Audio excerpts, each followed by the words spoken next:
ओम तव कथामृतं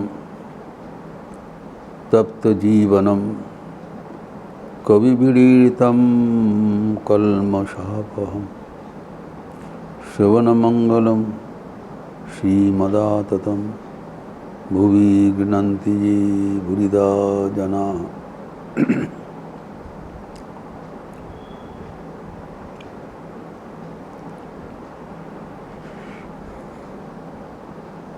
श्री रामकृष्ण के साथ गिरीश चंद्र घोष जो अपूर्व संलाप हो रहा था, इसके बारे में हम देखें। एक चीज़ लक्षणीय है कि गिरीश चंद्र घोष कितने निसंकोच होके श्री रामकृष्ण के साथ बात करते थे। यद्यपि उनको पता था, बोल रहे हैं आप पूर्ण अवतार हो, लेकिन तथापि उनके संलाप में कोई संकोच नहीं है।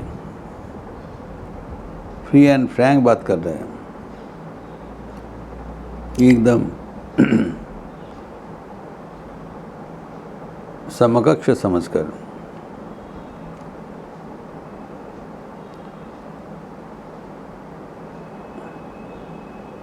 हेगाएवर रूपनी आशुनी कहूँगा, इधर वेरी इंटीमेट कन्वर्सेशन। भक्त का साथ भगवान का इसी करीब रिश्ता होना चाहिए।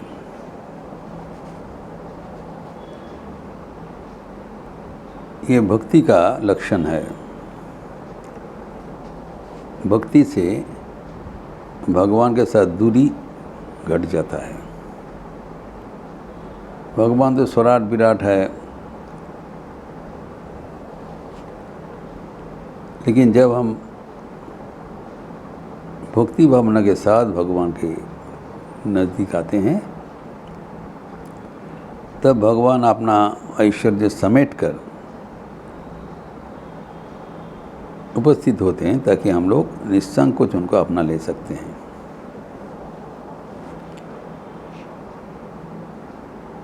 फिर गिरीश घोष बोल रहे हैं, क्या इस बार बांग्ला उद्धार करने के लिए आए हो? उनको मन में उस समय था, उस अवस्था में श्री रामकृष्ण पूर्ण शक्ति लेकर अवतीर्ण नहीं हुए हैं। यद्यपि उनको पता था ये पूर्ण अवतार है। श्री रामकृष्ण को उत्तर नहीं दिया, लेकिन वहाँ पर मास्टर मास्टर एक टिप्पणी दिया है। एक भक्त सोच रहे हैं बांग्ला उद्धार क्यों होगा, जगत उद्धार होगा। अर्थात वो और कोई नहीं है, स्वयं श्री मास्टर मास्टर थे।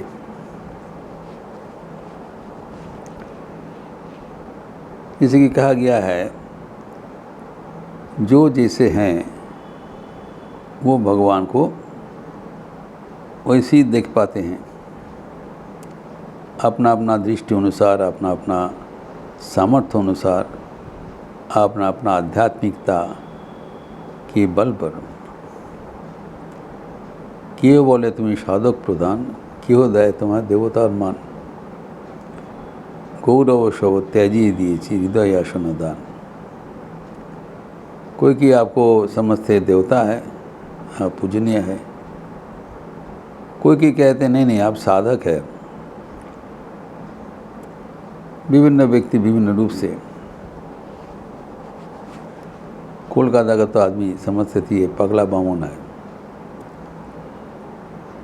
ये उनका परिचित ही था।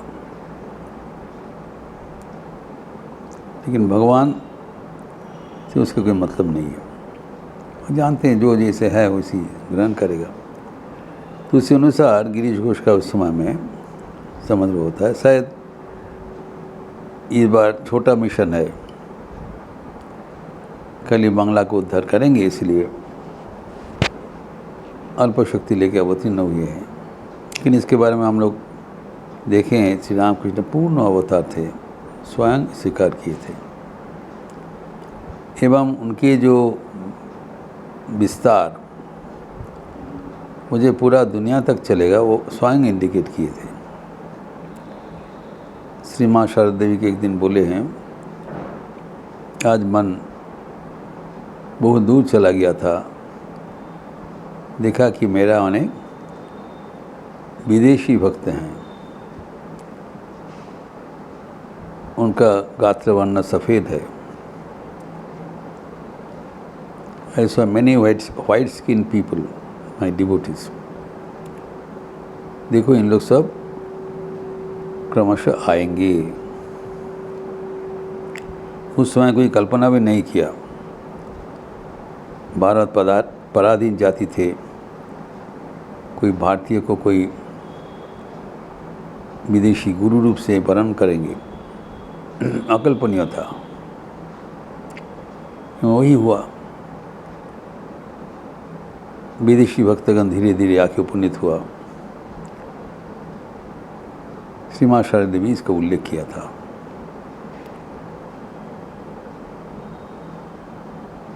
और हम जानते हैं कि विदेश में उनके वार्ता प्रचार करने के लिए ठाकुर स्वयं स्वामी विवेकानंद को आह्वान किया था। जब शिकागो धर्म महासभा के पहले कुछ भक्तगण पर्यटनरत स्वामी विवेकानंद को निवेदन किया कि विश्व धर्म सम्मेलन हो रहा है शिकागो में सितंबर 1893, आपके सिवा और कौन होता है कि भारतीय सनातन धर्म प्रतिनिधित्व करेंगे, आपसे बड़े और कोई प्रतिनिधि हो नहीं सकता है, कृपया आप वहाँ पर गमन करें एवं भारतीय सनातन धारा को प्रतिनिधित्व करें। स्वामी विवेकानंद गलतफहमी में पड़ गया, संशय में पड़ गया। ये तो कोई ठाकुर का निर्देश नहीं था, विदेश में जाके धर्म प्रचार करो।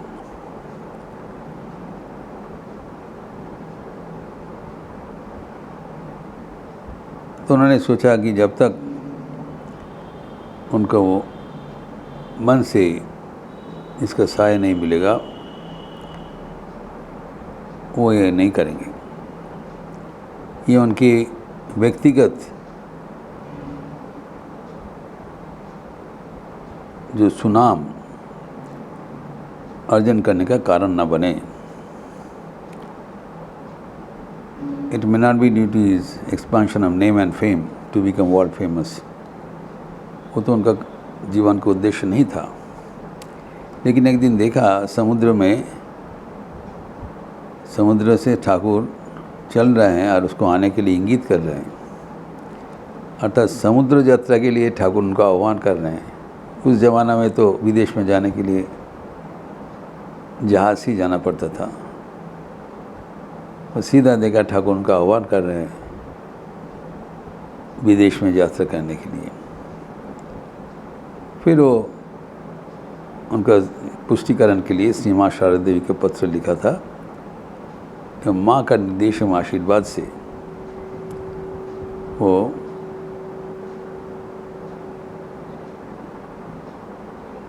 बहुत सही मन लेकर विदेश यात्रा किए एवं सफल हुए। ये चीज़ का रूपरेखा स्वयं श्री रामकृष्ण रचना किए थे। Is world mission.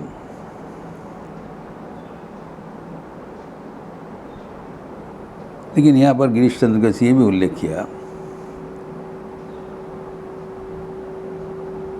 उनके उपस्थित भक्त मंडली को, तुम लोग जानते हो क्यों यहाँ पर ये अवस्थान कर रहे हैं? जीव का दुख हरण करने के लिए।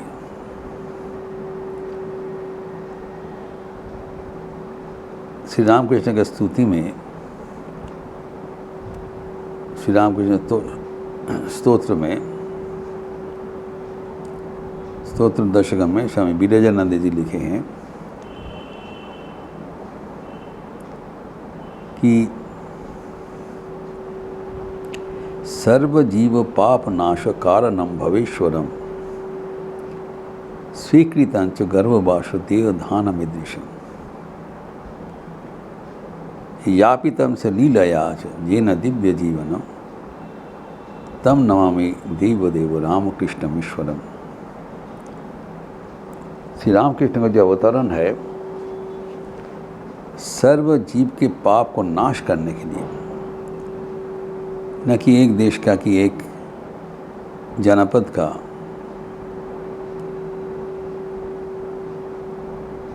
बांग्ला उद्धार या भारत उद्धार नहीं, सर्वजीव पाप नाश कारणम। कौन किया है? भवेश्वरम, जगदीश्वर। इसके लिए किया क्या? स्वीकृतंच गर्भवास, गर्भवास स्वीकार करके ये नर शरीर धारण करके आविर्भूत हुए अवतार, सबको उद्धार करने के लिए, सबके पाप नाश करने के लिए। एवं ये भी बोले हैं स्यात् कदापि जापो जागो जोग भोग सुलभम दुर्लभम तो रामकृष्ण राग भक्ति भावनम। अगर जब यज्ञ जोग भोग अगर सुलभ हो जाए ये भी संभव है, लेकिन रामकृष्ण का राग भक्ति, शुद्ध भक्ति, उनके चरण में ये लाभ करना दुर्लभ है। यही है बात। आपने को इतने समेट लिया, छिपा के रख दिया कि उनको समझकर, उनकी समझते हुए उनको उनके चरण में भक्ति प्रदान करना अत्यंत कठिन वस्तु है। ये प्रसंग और भी आगे विस्तार करते हुए अगले दिन चर्चा करेंगे। ओम शांति शांति शांति। हरि ओम तत्सत। श्री रामकृष्णार्पणमस्तु। अच्छे रहिए, स्वस्थ रहिए, आनंद में रहिए। नमस्कार।